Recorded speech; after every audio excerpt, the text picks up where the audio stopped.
Travis, the media, we talk about it enough. The chance for a three-peat. I don't need to remind you of the history that could be made, but I do want to remind you about your storied career. Your fifth Super Bowl appearance, all with the same quarterback, the same head coach, the same organization that drafted you. What does this mean for your career and legacy? I mean, we're a family in Kansas City. You know, I treat the kingdom like they're my own, and like I grew up in KC my entire life, and you only get to Super Bowls if you have that family atmosphere, year in, year out, week in, week out of the building. And I'm just so fortunate that I get to do it with guys like Andy Reid and Pat Mahomes and Chris Jones, and you know, we got a lot of familiar faces, but we got a lot of new faces, and I want it just as bad for those guys as I want it for the guys that have been here for a while. Now, both of your organizations. The Kansas City Chiefs have touched down in New Orleans as their bid for a historic Super Bowl three-peat enters its final week. Patrick Mahomes, Travis Kelce and company began the journey down to the Big Easy, where the Philadelphia Eagles lie in wait, on Sunday afternoon. And Kansas City ensured they received a rousing send-off as neighbors of multiple stars lined the streets in Chiefs Kingdom signature red and yellow to wave off their Super Bowl hopefuls. Both Hollywood Brown and Juju Smith-Schuster shared videos to their Instagram stories showing members of the Kansas City community gathering outside their homes or lining the streets with signs featuring messages of encouragement. "Love and support in the neighborhood," Smith-Schuster wrote on his post, alongside red and yellow heart emojis. And the Chiefs will hope their fanbase continues its cheerleading down in New Orleans, where a mouth-watering festival of football is set to take place on February 9th. Kansas City will face the Eagles in a rematch of Super Bowl 57 at Caesars Superdome. For the Chiefs, it presents a historic opportunity to seal an unprecedented Super Bowl three-peat, while for Philadelphia, it is a chance at revenge. And Mahomes and company looked zoned in as they stepped off their flight in the Crescent City at around 5 p.m. Eastern Time Sunday evening.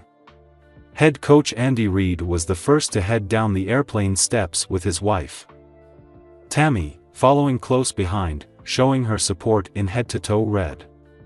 Quarterback Mahomes was close behind, looking locked in as he sported a custom Super Bowl 59 sweatshirt that read "Boss" emblazoned across the front. Tight end Kelce also donned his own nod to the big game with a commemorative cap. Known for his flair for fashion, Kelce kept his look casual for the trip, wearing a mustard-colored sweatsuit.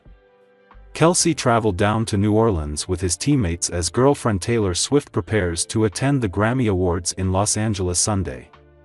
The Chiefs stars then clambered onto the 6 coaches waiting on the tarmac to whisk them away to their downtown hotel.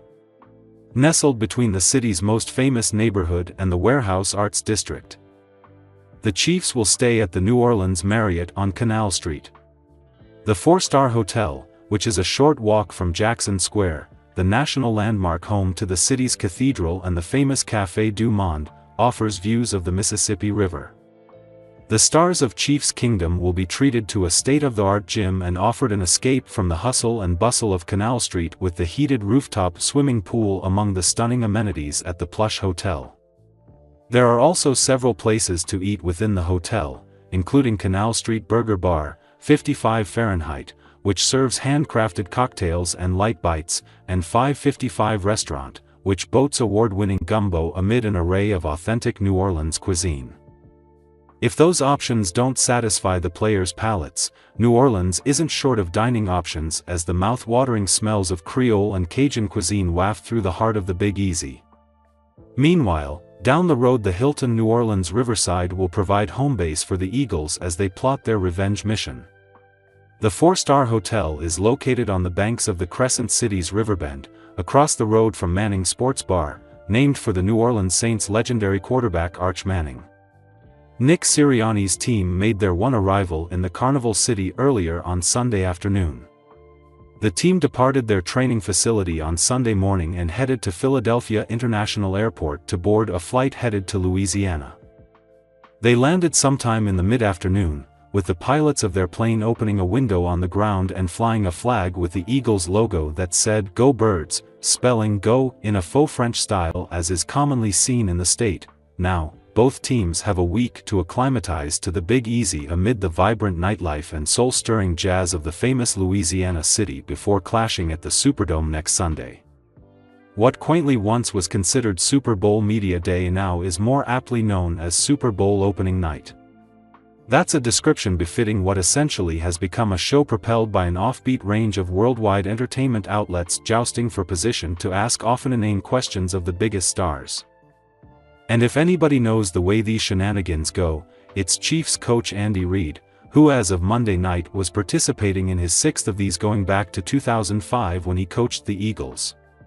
That's eclipsed only by former New England coach Bill Belichick with 9 appearances. In each of the 4 Reid previously has been part of with the Chiefs, he's made a concerted effort to roll with the wackiness and show the considerable sense of humor he typically holds in check. But that's a lot different than being reckless. And as Reid last week considered the event, he offered a thought-provoking point about the challenge of conducting yourself among what in recent years has been around 6,000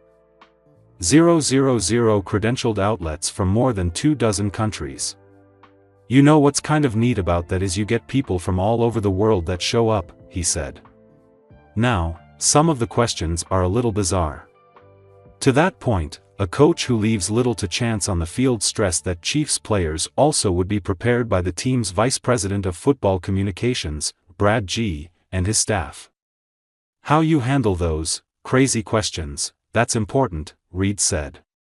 It might be a joke for those asking, but what you say is what you say. So you have to be careful with how you present it and present yourself. Travis Kelce and the Kansas City Chiefs will look to take down Jalen Hurts and the Philadelphia Eagles in the Super Bowl for the second time in 3 seasons. The Chiefs are coming off another stellar regular season, recording a 15-2 record and earning a bye week in the playoffs. After resting their starters in Week 18 and during the wild card round, the Chiefs went on to defeat the Houston Texans in the divisional round. Finally, the Chiefs were able to knock out Josh Allen and the Buffalo Bills in the AFC Championship game, securing a spot in a 5th Super Bowl in 6 seasons.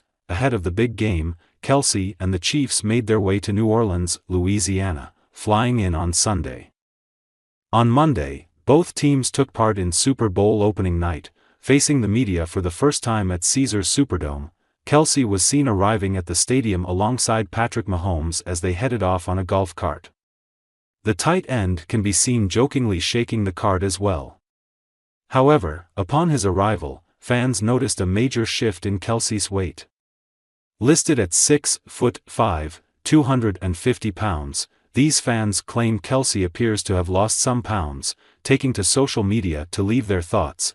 OMG, Trav has gotten so thin. He needs Pop-Tart stat, one fan said. Wow, so skinny without the pads, both of them, wrote another. Get him some Pop-Tarts, OMG, added a third. He's so skinny, commented a fourth. Ozemphis posted a fifth. Ozemphis, I didn't recognize him, added a sixth. Philadelphia Eagles game. Despite the fact that it was Kendrick Lamar who went away as the big winner from Sunday's Grammy Awards, there is no bad blood between the hip-hop icon and Taylor Swift. In fact, the pair teamed up back in 2015 to bring life to a remix of Swift's Bad Blood track, a hit that earned the adoration of fans and critics alike. Lamar is set to headline the Super Bowl 59 halftime show on Sunday, where he will be joined by R&B star SZA on stage as the special guest. Fans, however, have still been clamoring to see Swift make her Super Bowl debut by making a guest appearance during Lamar's performance. Swift is fully expected to attend the big game at New Orleans Superdome to support her boyfriend Travis Kelce and the Kansas City Chiefs. In this light, more than a few of her supporters hope she will also perform at halftime. In fact, the bookmakers have already set the odds for a potential Swift surprise during the show.